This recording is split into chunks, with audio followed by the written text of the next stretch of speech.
সংবাদের আলো নিয়ে আপনাদের সঙ্গে রয়েছে আমি শ্যামাশ্রী, আর আমার সঙ্গে রয়েছে আজকে শ্রেয়া। তাহলে শ্রেয়া, আমরা এবার আমাদের পরবর্তী সেগমেন্ট পত্রিকা শিরোনামের দিকে নজর রাখবো। প্রথমেই নিয়ে নিচ্ছি যুগ সংঘ, যেখানে আজকে প্রথম হেডলাইন্সে যেটা দেখা যাচ্ছে, অবৈধ কাঠের মিল বন্ধের ফরমান বনমন্ত্রীর, 1 সপ্তাহের সময়সীমা। বিস্তারিত পড়ে শোনাবো। মিল বাজেয়াপ্ত করে ফটো সহ পাঠান, অফিসার কর্মীদের বিরুদ্ধে কড়া ব্যবস্থার হুঁশিয়ারি। এমনটাই জানানো হয়েছে। রাজ্যে ব্যাঙের ছাতার মতো গজিয়ে ওঠা অবৈধ কাঠের মিল বন্ধ করার নির্দেশ দিল রাজ্য সরকার। সোমবার থেকে মিশন মোডে এই কাজ শুরু করেছে বন বিভাগ। নতুন বনমন্ত্রী জয়ন্ত মল্ল বড়ুয়ার কড়া নির্দেশ, রাজ্যের সব অঞ্চলে অবৈধ কাঠের মিল বন্ধ করতে হবে। বন বিভাগের অফিসার কর্মীদের অভিযান চালাতে হবে গ্রামে গঞ্জে।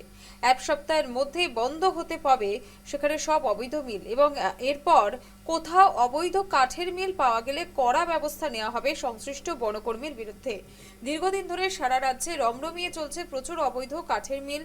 গ্রামে গঞ্জে ব্যাঙের ছাতার মতো কাঠের মিলও গজিয়ে উঠেছে। বরাকের 3 জেলা সহ ব্রহ্মপুত্র উপত্যকায় রয়েছে ওই ধরনের প্রচুর মিল। মূলত চোরাই কাঠ, চোরাই করা ওই সব কাঠের মিল, এবং একই সঙ্গে অবৈধ কাঠের মিল সেখানে রয়েছে।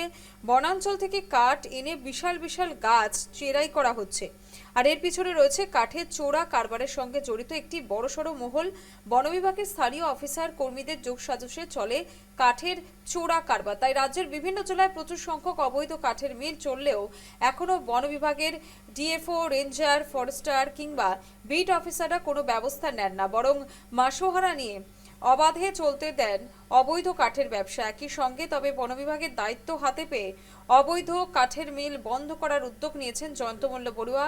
কয়েকদিন আগে বন বিভাগের পদস্থ অফিসারদের সঙ্গে পর্যালোচনা বৈঠকেও তিনি প্রশ্ন করেছেন যে অবৈধ কাঠের মিলের বিরুদ্ধে কেন ব্যবস্থা নেন না বন বিভাগের কর্মী অফিসাররা। টাকা নিয়েই অবৈধ মিল চলতে দেওয়ার কথাও সরাসরি বলেন তিনি। তবে এবার অবৈধ কাঠের মিল বন্ধ করতে সরাসরি মাঠে নেমেছেন বনমন্ত্রী। এই ছিল প্রথম হেডলাইন্স। এবার দ্বিতীয় হেডলাইন্সের দিকে যেখানে নজর রাখবো, অসমে বন্যা পরিস্থিতি। আমরা দিদিকে বারবার নজর রেখেছি। বন্যার কবলে 47,000-এরও বেশি মানুষ। ধেমাজিতে উদ্ধার হয়েছে, সেনা অভিযান চলছে এবং সেখানে বাড়ছে বন্যার ভয়াবহতা। আইএমডি রেড অ্যালার্ট চলছে। অবিরাম বর্ষণ, অরুণাচল প্রদেশ থেকে নেমে আসা পাহাড়ি জলের তোড়, নদ নদীর জলস্তর অস্বাভাবিকভাবে বৃদ্ধি পাওয়ায় অসমে বন্যা পরিস্থিতি ক্রমশ ভয়াবহ রূপ নিচ্ছে। রাজ্যের বিভিন্ন জেলায় বিস্তীর্ণ এলাকা প্লাবিত হয়েছে। সবচেয়ে বেশি ক্ষতিগ্রস্ত ধেমাজি জেলার উদ্ধার এবং ত্রাণ কার্যে নেমেছে ভারতীয় সেনাবাহিনী, এনডিআরএফ, এসডিআরএফ এবং জেলা প্রশাসন। পরিস্থিতির আরও অবনতির আশঙ্কায় ভারতীয় আবহাওয়া দপ্তর আইএমডি উত্তর পূর্ব ভারতের জন্য রেড অ্যালার্ট জারি করেছে। মঙ্গলবার ধেমাজি জেলার বন্যা বিধ্বস্ত অরুণ চাপড়ি গ্রামে ভারতীয় সেনাবাহিনীর স্পিয়ার হেড ডিভিশনের জওয়ানরা একটি বড় উদ্ধার করেছে এবং একই সঙ্গে চালিয়ে আটকে পড়া অন্তত 27 জনকে নিরাপদ স্থানে সরিয়ে আনেন। অর্থাৎ যে ছবিটা দেখতে পাচ্ছেন, আমরা প্রতিদিনই সেই ছবিতে কিন্তু নজর রাখছি যে একেবারে গ্রামের পর গ্রাম ভেসে গিয়েছে। 47,000 মানুষ কিন্তু বন্যার কবলে রয়েছে। আরও কত মানুষ এরপর এই কবলিত এলাকায় রয়েছেন খুঁজে বার করা হচ্ছে। একের পর এক কিন্তু আরও জলের পরিমাণ বাড়ছে। অন্যদিকে তৃতীয় যে হেডলাইন্স রয়েছে সেদিকে নজর রাখবো, যেখানে রয়েছে হাইলাকান্দির সাঁড়াশি অভিযানে বাজেয়াপ্ত বিপুল পরিমাণ কাঠ, সিল 2টি কাঠ চেরার কারখানা। অর্থাৎ কাঠের যে কালোবাজারি চলছে তা নিয়ে কিন্তু বড়সড় পদক্ষেপ চলছে অসম সরকারের তরফ থেকে। অবৈধ সমিল এবং কাঠ ব্যবসার বিরুদ্ধে মঙ্গলবার সাঁড়াশি অভিযান চালিয়েছে হাইলাকান্দি বন বিভাগ। অভিযানে 2টি কাঠ চেরার কারখানা সিল করা হয়েছে। এছাড়া বাজেয়াপ্ত করা হয়েছে একটি ফাইলিং মেশিন এবং বিপুল পরিমাণ মূল্যবান কাঠ। অভিযানের পর জেলায় অবৈধ কাঠ ব্যবসায়ীদের মধ্যে ব্যাপক চাঞ্চল্যের সৃষ্টি হয়। এসিএফ সঙ্গীতা রানী সিনহার নেতৃত্বে বন বিভাগের একটি দল ইতিমধ্যেই এই সংক্রান্ত বিষয় কিন্তু খুঁজে দেখছেন। এই ছিল তিনটি হেডলাইন্স যুব সংঘ থেকে।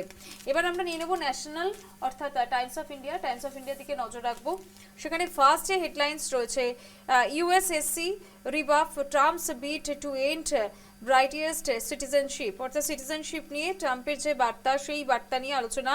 The US Supreme Court on Tuesday dealt President Donald Trump one of the most consequential legal defeats of his second term, striking down his executive order seeking to deny citizenship to children born to parents who are in the US unlawfully to temporarily। অর্থাৎ যে সমস্ত বাচ্চারা temporarily রয়েছে USA, অর্থাৎ যাদের মা বাবারা তারা কিন্তু বারবার করে যেটা বলছে যে 6-3 opinion এবং the court ruled that the US Constitution guarantee brighted citizenship to nearly everyone born on American soil।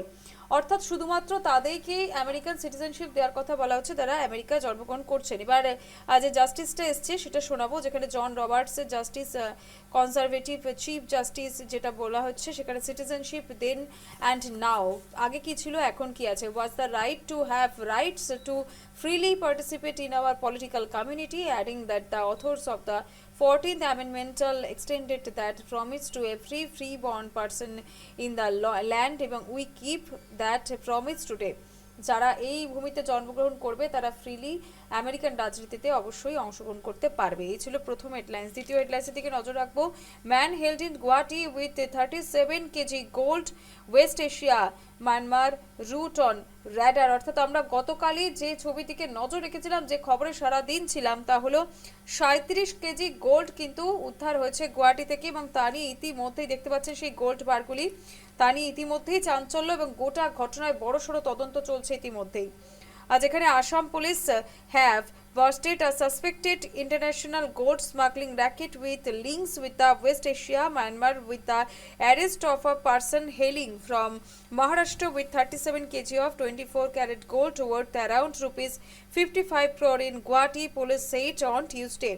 অর্থাৎ 37 কেজি সোনা উদ্ধার হয়েছে, যেখানে একেবারে আনুমানিক মূল্য রয়েছে 55 কোটি টাকা, গুয়াহাটি থেকে উদ্ধার, এবং যাকে গ্রেপ্তার করা হয়েছে মহারাষ্ট্র থেকে, তার সঙ্গে আন্তঃরাজ্য বা আন্তর্জাতিক কোনো র্যাকেট রয়েছে কিনা, এই একেবারে এই সোনা গোল্ড এই সমস্ত র্যাকেট, সেই সমস্ত বিষয় খতিয়ে দেখা হচ্ছে। থার্ড যে হেডলাইন্স রয়েছে, economic security likely to be main agenda of Japan PM visit. জাপানের প্রধানমন্ত্রী ভিজিটের প্রধান কারণ হচ্ছে অর্থনৈতিক বিষয় আলোচনা করা। কি কি বিষয় রয়েছে সেক্ষেত্রে, যা India Japan summit on Thursday is likely to see a dozen agreement for cooperation in a range of areas including energy, relations, critical minerals and AI, apart from close to 120 MOUs between private companies according to diplomatic sources. অর্থাৎ private কোম্পানিগুলির সঙ্গে economic বৈঠক অর্থাৎ অর্থনৈতিক বিভিন্ন বিষয় নিয়ে আলোচনার জন্য কথা বলা হচ্ছে, যেখানে ইন্ডিয়া জাপানের মধ্যে একটা অর্থনৈতিক সম্পর্ক উন্নত হতে চলেছে। এই ছিল তিনটি হেডলাইন্স আমরা নজর রাখলাম, এবং পরবর্তী যে পত্রিকা আমরা তুলে ধরবো সেই পত্রিকা তুলে ধরবে শ্রেয়া। তবে এখন সময় একটা ছোট্ট বিরতি। ফিরে এলাম বিরতির পর। এখন আমরা নিয়মীয় বার্তার কিছু শিরোনামের দিকে চোখ রাখবো। নিয়মীয় বার্তার প্রথম যে শিরোনাম আমরা দেখতে পাচ্ছি, যে মহানগরে জব্দ হলো 54 কোটি টাকার সোনা। কালকে যে খবরটার দিকে আমাদের সারাদিন নজর ছিল, যে গুয়াহাটির খারগুলি থেকে জব্দ হয়েছিল 54 কোটি টাকার সোনা, এবং যে সোনা পাচারকারী ছিল তার নাম অক্ষয় ছিল, তিনি নাকি মহারাষ্ট্রের বাসিন্দা ছিলেন এবং পুনে থেকে কুরিয়ার সার্ভিসে এই সোনাগুলো গুয়াহাটিতে পাচার করছিল। আমরা দেখে নেব বিস্তারিত কি লেখা আছে এখানে, যে খারগুলি থেকে জব্দ হলো 37 কিলোগ্রাম সোনা সহ গ্রেফতার সরবরাহকারী অক্ষয় বানসোরা। তিনি সোনা সরবরাহকারীর চেষ্টা চালাতে আরক্ষীর হাতে গ্রেফতার হয়েছে। 80,000 টাকা দরমার আন্তর্জাতিক চক্রে নিযুক্ত ছিল এই অক্ষয়। গভীর জালের নিশা জনপ্রাণবিহীন মহানগরী পদে এই একগোড়াকি ব্যক্তিকে ধরেছিল পুলিশ, এবং এক ভরি লোকচিকিয়া মন্থর গতির পদতে এই সন্দেহজনক লোককে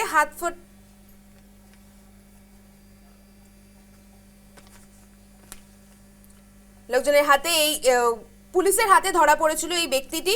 তিনি অনেক দিন ধরে এই সোনা পাচার করছিল আসামের গুয়াহাটিতে। কালকে খারগুলি থেকে পুলিশ তাকে ধরেছে, গ্রেফতার করেছে এবং তার থেকে বাজেয়াপ্ত করেছে 37 কিলোগ্রাম সোনা, যার দাম 54 কোটি টাকা।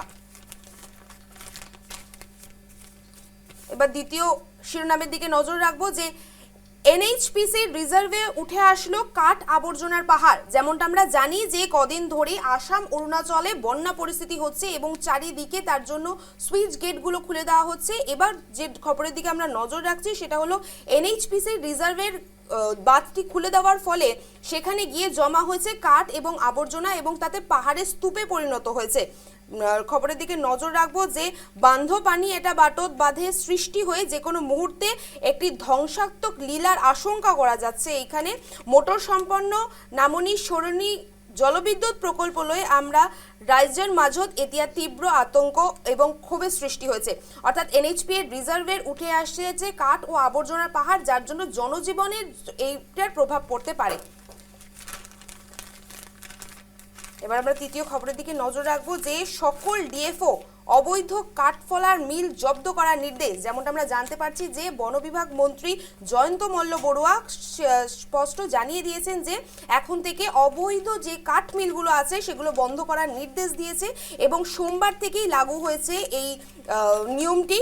এবং জানানো হয়েছে জয়ন্ত মল্ল বড়ুয়া এটা খুব স্পষ্টভাবে জানিয়ে দিয়েছে যে যাদের কাছে লাইসেন্স থাকবে তারাই একমাত্র কাঠমিল চালু রাখতে পারবে বা কাঠমিলে কাজ করতে পারবে। যেসব কাঠমিলের লাইসেন্স নেই তাদেরকে কিন্তু বন্ধ করে দেওয়া হবে। অর্থাৎ সমস্ত দিকে নজর রাখবেন। নিজে জয়ন্ত মল্ল বড়ুয়া জব্দ করা কাঠমিলের ফটোমিলর সংখ্যা জানাবো লাগিব সংশ্লিষ্ট বিষয়ক, মানে কি যতগুলো জব্দ করা হবে কাঠমিল সেইগুলো কিন্তু ফটো সহ তার কাছে এটি ইনফরমেশন দিতে হবে যে কোন কোন কাঠমিল কোথায় কোথায় বন্ধ করা হয়েছে এবং যারা এর দুর্নীতির বিরুদ্ধে দুর্নীতির কাজ করছে তাদের বিরুদ্ধেও কঠোর ব্যবস্থা নেবে প্রশাসন।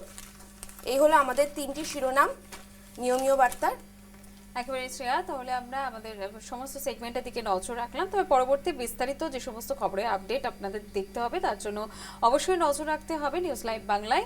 আর প্রভাতের আলো থেকে আজ আমি এবং শ্রেয়া দুজনেই বিদায় নিচ্ছি।